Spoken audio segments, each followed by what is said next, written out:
going to make homemade glass cleaner. Now there are a few different ways to do this. There are some varieties out there when it comes to homemade glass cleaners. However, this particular formula I find to be not only is inexpensive and very easy to make, it's also effective. And all you need for this formula is 2 cups of water, a 1/4 cup vinegar, and a 1/4 cup of isopropyl alcohol, or rubbing alcohol, and roughly 10 drops of your choice of essential oils. Lemon, sweet orange. The citruses are better to use over some of the others because they do add another element of cleaning agent to the formula, and you don't run into risk of any smudging, anything that could happen with some of the other oils. Now, you also have the option to make a streak-free glass cleaner, and to do that you simply add about a teaspoon of cornstarch to this same particular formula. Now when it comes to streaking with your cleaners, basically the shortened version of what's happening is that the glass is naturally pitted on a microscopic level, and the water molecules get caught up in those pits in the glass as you're cleaning, and essentially water binds to water, and on it goes. And once that water molecule is caught in the pits, it keeps adding, other molecules come along and add to it, and eventually you have your streaks. So the idea of the cornstarch is to disrupt that bonding process, not allow that to happen, and gets rid of the streaking issue. Now, to make this formula, you take your spray bottle, which you pick up at just about anywhere. You can buy them at the dollar store, you can buy them at your Walmart, your Home Depot, any of your mass retailers will have them. And of course you want to label glass cleaner, particularly when you're making multiple homemade cleaners. They can often look alike, so you definitely want to make sure you know what's being used here.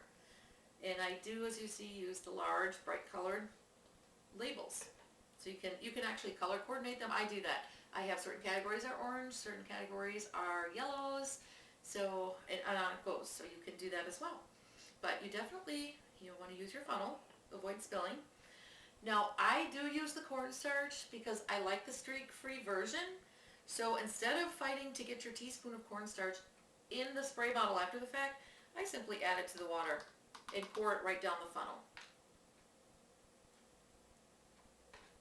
So go ahead and add your water. And there goes your cornstarch.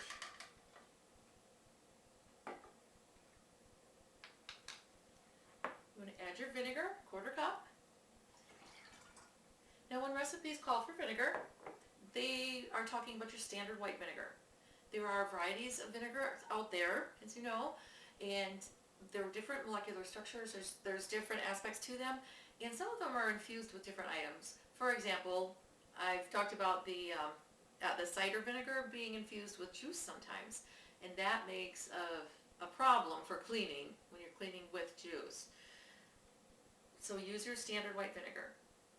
Then you want to add your 1/4 cup isopropyl alcohol, or your rubbing alcohol.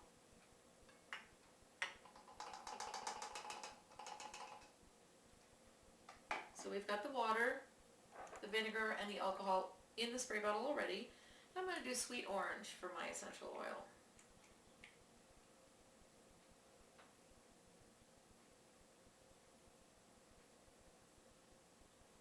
There we go. That was about 12, which is fine. And if you find that you're still having some streaking issues with the cornstarch you've added, you can always add another ½ teaspoon or so and go from there, and that should do the trick. Now again, I always cover at the top to make sure nothing leaks out. Give it a shake, and you'll notice that once you shake it up, it's going to look a little bit cloudy. It's going to give you the impression that you're going to be left with a film or streaking or some kind of something on your glass. That's not the case. It doesn't happen. It just looks that way. And as with some of the others, you will see a slight bit of separation. You'll see the ring, that telltale ring across the top with the oil.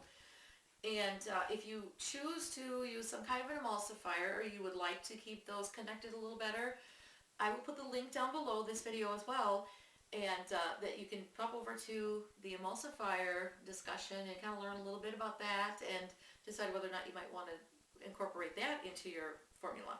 Otherwise, every time you use it, just tip it over, give it a little shake, and you're good to go.